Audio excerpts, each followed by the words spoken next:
Hi, I'm Faith Pinot from LA Times Studios in Washington, D.C. Here are some of today's top headlines from the Los Angeles Times.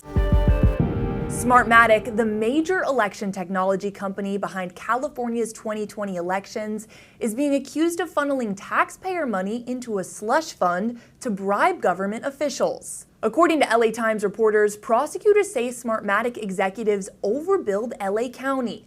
Now, the company is facing federal corruption charges. The case centers on an alleged bribery suit against a Smartmatic co-founder in the Philippines. But court filings point to similar schemes in Venezuela and here in Los Angeles, where the firm landed a $282 million contract. LA County's top election official, Dean Logan, has acknowledged meeting frequently with the now indicted co-founder, but said in a statement he had no knowledge of the company misusing funds. However, records show Smartmatic officials paid for dinners, travel, and even a trip to the Magic Castle, which Logan never disclosed. Meanwhile, Smartmatic denies all of the allegations, calling them baseless and politically motivated. But in a search to find out where all that taxpayer money went, federal prosecutors say they'll lay out financial records, emails, and witness testimony as the case heads to trial.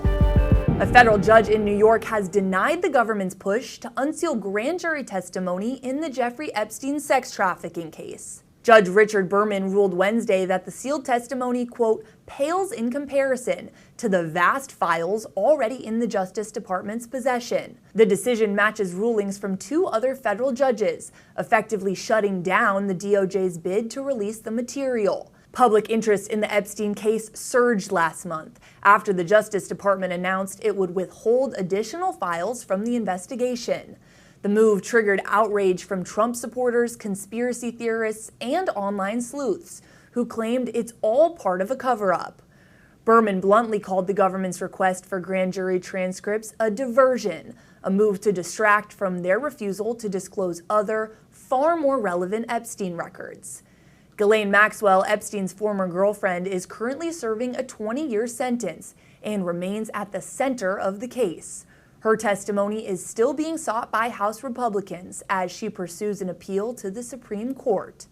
That's it for now. To read these stories and more, be sure to subscribe to the LA Times.